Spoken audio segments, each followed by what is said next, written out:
வீதி இருந்ததுக்கான அடையாளமே இல்லை. நான் பிறந்து வளர்ந்ததுக்கே வாழ்க்கையில இந்த இப்படி சம்பவத்தை பார்த்துருக்கேன். 15,000க்கும் அதிகமான வீடுகள் அழிந்து போயிருக்குது. இதுல 2 பெரிய மரம் விழுந்து போச்சு. வீட்டுக்குள்ள இந்த தண்ணி இருக்கும். பேரழிவினுடைய உச்சம் என்று தான் சொல்ல முடியும். நெஞ்செல்லாம் பதறுது அந்த காட்சிகளை பார்க்கும்போது.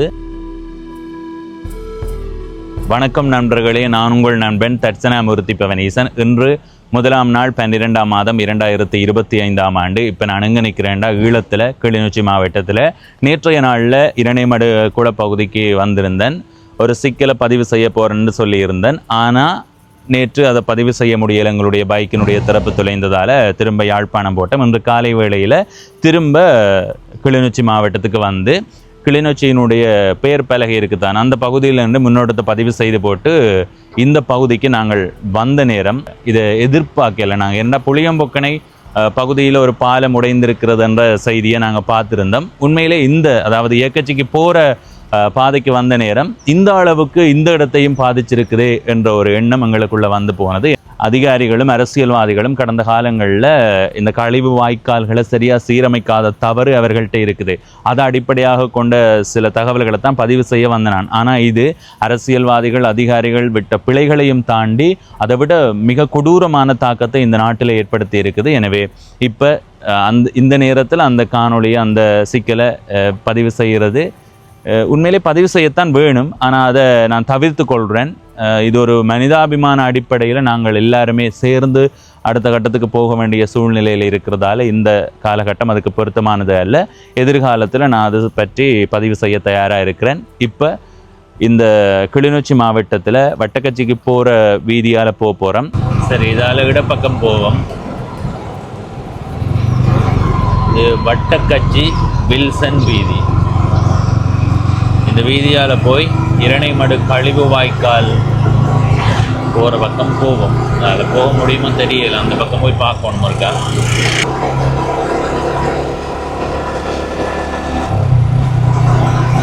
இந்த வீதியை அப்படியே பார்த்து கொண்டு வாங்க.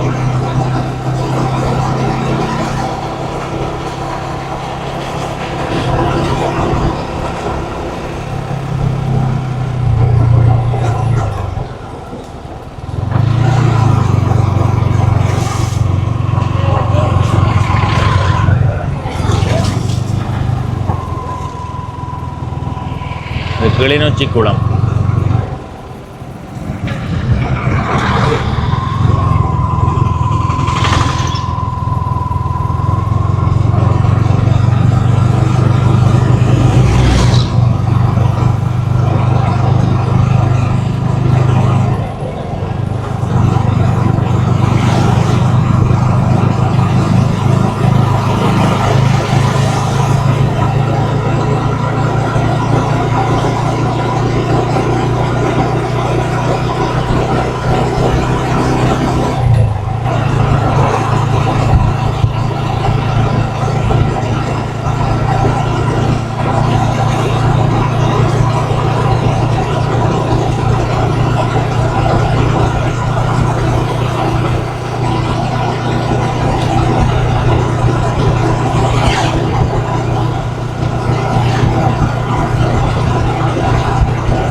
வேலை பக்கம் கிளிநொச்சி குளம்.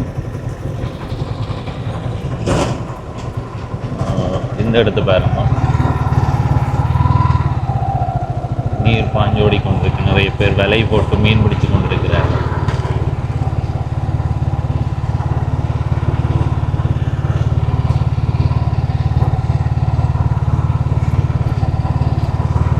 திரும்பி பாருங்க பாலுக்கு.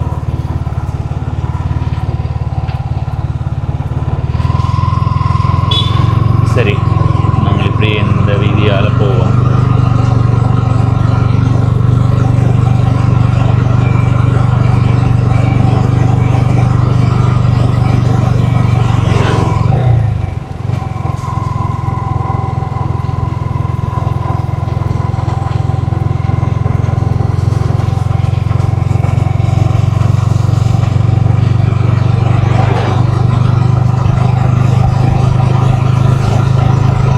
கிழக்கச்சி போகிற வீதி. இந்த வேலை பக்கம் பாருங்க, தொடர்ச்சியாக தேக்கு மரம் நாட்டு இருக்கு.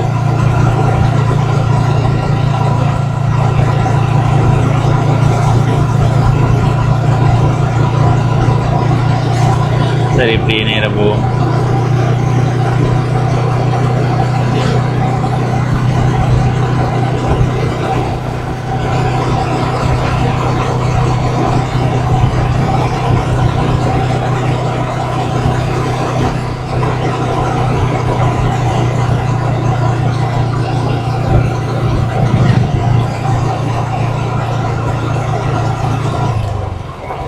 இந்த இடம் நல்ல சோலையாக இருக்கு.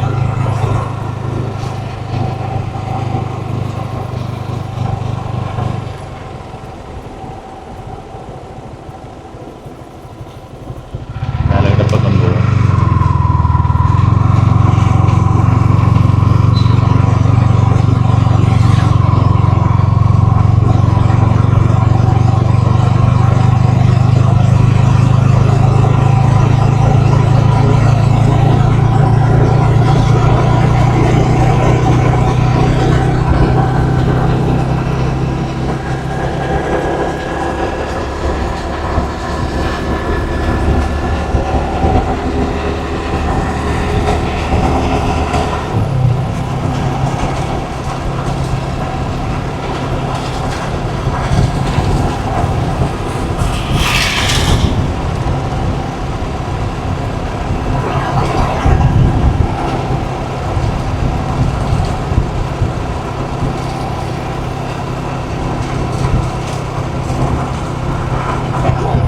பகுதியில் பாருங்க வயல் நிலங்கள்.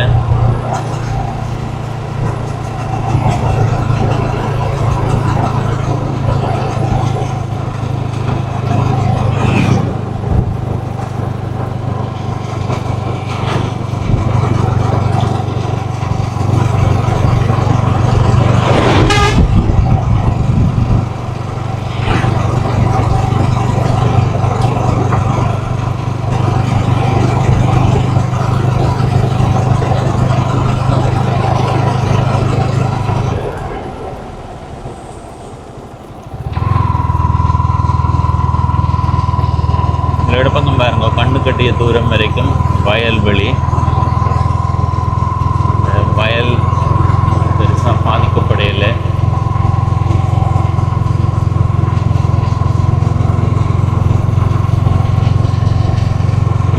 பல்லாயிரக்கணக்கான ஏக்கர் வயல்கள் பல இடங்களில் அழிஞ்சு போயிருக்குது. இந்த இடங்கள் எந்த பாதிப்பும் இல்லாமல் இருக்குது.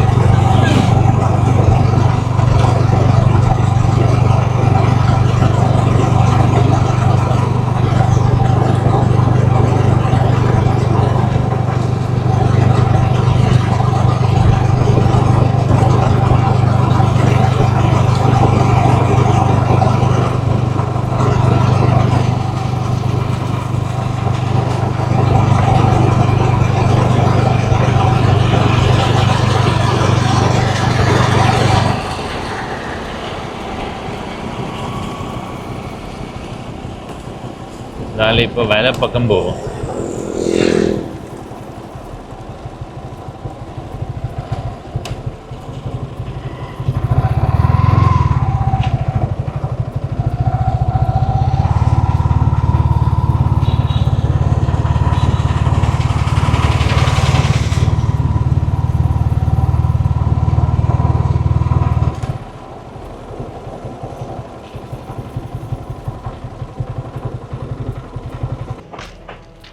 இங்கே பாருங்க மக்களே, வீதி. ஐயோ, இந்த வீதியை மாவி இரணையமாடு கழிவு நீர் பாஞ்சிருக்குது.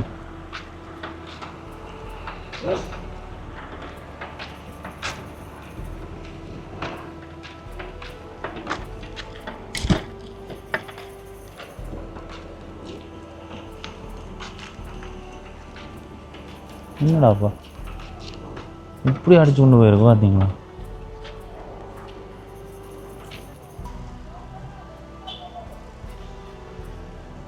வீதியை பாருங்க இவ்வளவு.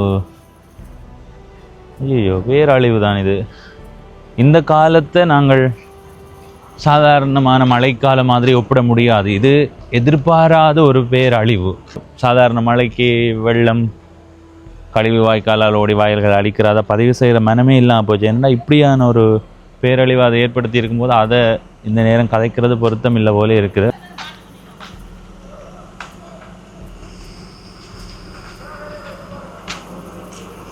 ஐயோ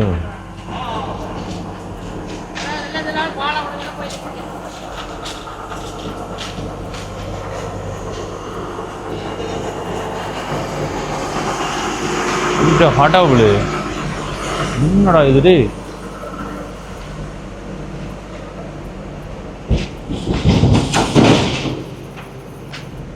மிச்சம் பாருங்க.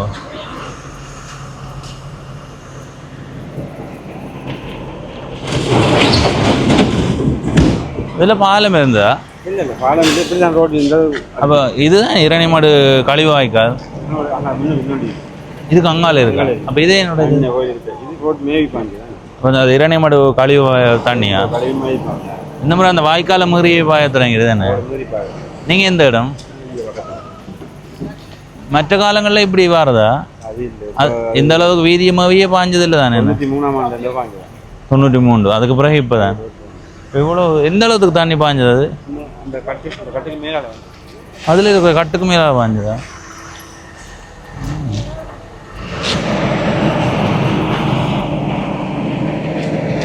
அதுக்கு மேலால ஓ இந்த அளவுக்கு வந்திருக்கான். இது மற்ற அடுத்தது அந்த பாலம் உடஞ்சானே, கண்டவாளை பாலம். ஓ அந்த புளியம் பக்கனே அந்த பாலம். அதெல்லாம் இதுல குறைய தண்ணி, அதெல்லாம் கூட தண்ணி வரும். டிப்பர் போகுதில்ல, அவ்வளோ மட்டும் தண்ணி வரும். டிப்பர் போகிற தூரம் மட்டும் இதுக்கு இங்கால போகவே இல்லாத. நீ போடுறாங்க அந்த வீதி அங்கால வாரண்டா எதால வரும்? வரலாம். எதால வரும்? நீ அங்கே போகல, பைக்கில் வந்து வண்டால போகலாம். எதால போகணும்? இரணைமடு குளத்தடிக்கு போய் வரும். ஆனால் வண்டால விட மாட்டேன்மில்ல. இல்லை இப்போ விடுறாங்க, இப்போ வராங்க. முன்னாள் தான் விடல, இப்போ இன்றைக்கு விடுறாங்க.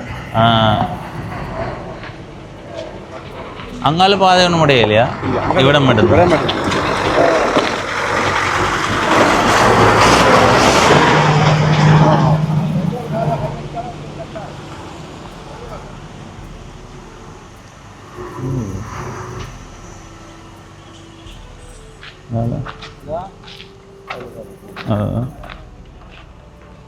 வீதி இருந்ததுக்கான அடையாளமே இல்லை.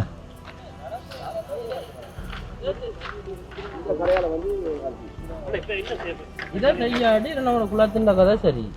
அவ்வளவு ஆனா ஓடுது, அதுல கூலா ஓடிக்கொண்டிருக்கு.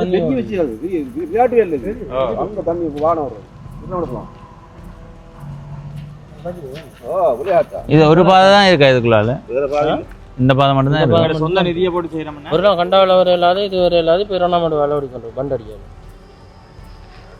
ஆனா அந்த பண்ட்லயே மாறக்கூடாது. என்ன அது இந்த வெலை மலர்ந்துரும். கூலா போய்க்கொண்டு நடல விட்டு அந்த மண்ணெல்லாம் அள்ளி போட்டுருந்தா கடை போயிருக்கு.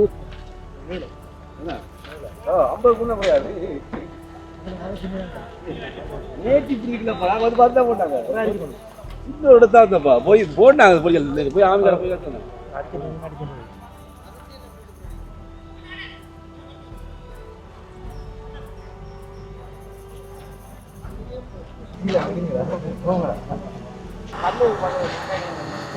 இதுல ரெண்டு பெரிய மரம் விழுந்து போச்சு.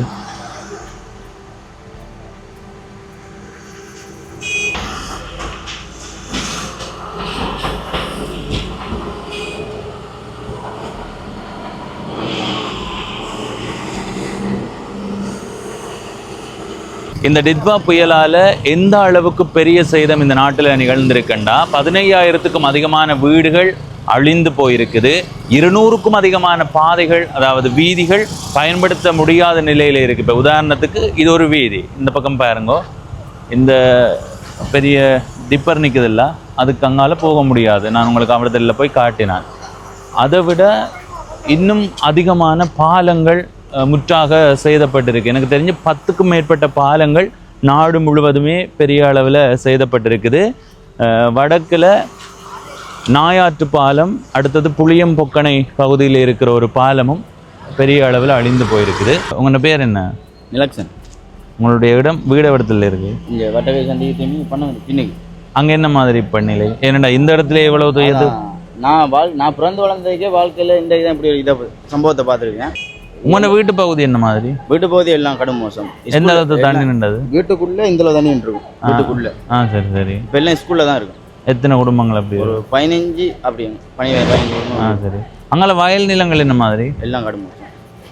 இப்போ மீள்றதுக்கு வாய்ப்பு இருக்குன்னு சொல்லி வாய்ப்பு இருக்கு. என்னடா தண்ணி வத்தினா சரியானு தான் சொன்னாங்க. இன்னும் குடலை வரல தானே. அப்ப இப்போ இது பாலங்கள் ரோட்டுகள் எல்லாம் கடும் மோசம். வீடுகள் சேதமா உங்கள்கிட்ட பக்கம்? வீடுகள் 1-2 வீடுகள் சேதம். சரி, நாங்கள் இனி அங்கே உண்மையிலேயே இது பேரழிவினுடைய உச்சம் என்று தான் சொல்ல முடியும். நெஞ்செல்லாம் பதறது அந்த காட்சிகளை பார்க்கும்போது. இதை மாதிரி இந்த நாடு முழுவதும் எந்த அளவுக்கான சேதம் நிகழ்ந்திருக்கின்றதை நீங்கள் யோசிச்சு பாருங்கோ. வீதிகளாக இருக்கட்டும், வீடுகளாக இருக்கட்டும், தொடர்ந்து பாதைகளாக இருக்கட்டும், இதெல்லாம் ஒரு காலத்துக்குள்ளே சீரமைச்சு கொள்ளலாம். ஆனால் பறிபோன 334க்கும் அதிகமான உயிர்களை எங்களால் இனி பெற்றுக்கொள்ள முடியாது. பரபரப்பாக வேலைகள் நடந்து கொண்டிருக்குது. சாதாரணமாக மக்களினுடைய இயல்பு வாழ்க்கையை மீண்டும் திரும்புறதுக்காக இப்போ இந்த வீதியை மீள இதே மாதிரி போகிறதுக்கு கொஞ்சம் காலம் எடுக்கும். இப்போ இந்த வீதியால் சாதாரணமாக மக்கள் போக்குவரத்து செய்கிறதுக்கு ஏற்ற மாதிரியான ஒரு சூழலுக்கு கொண்டு வரதுக்கான முயற்சிகள் நடக்குது. இந்த நாடு எவ்வளவு பின்னடைவை நோக்கி இன்னும் கொஞ்ச நாளில் நகரப்போகுதுன்றதை நாங்கள் வெளிப்படையாக உணர முடியுது. ஏனென்னா எங்களுடைய நாடுன்றது பெரிய அளவான நிலையான பொருளாதாரம் இல்லை, தளம்பல் நிலையான பொருளாதாரம், ஒரு ககரும் ஒரு ககரங்கும். அதுக்கு இப்படியான இயற்கை பேரனர்த்தங்களும் காரணமாக அமைகிறதுன்றது தான் உண்மை. யோசிச்சு பாருங்க, நாடு முழுவதும் இப்போ இந்த இடத்துல இப்படி பாதிப்புன்னா நாடு முழுவதும் அவ்வளவு பாதிப்பு. எனவே விரைவில் இந்த நாடு மீண்டு வளமைக்கு வரணும் என்றதை ஒரு பிரார்த்தனையாக முன் வச்சுக்கொண்டு இந்த காணொளியில் இருந்து விடைபெறுகிறேன். நன்றி, வணக்கம்.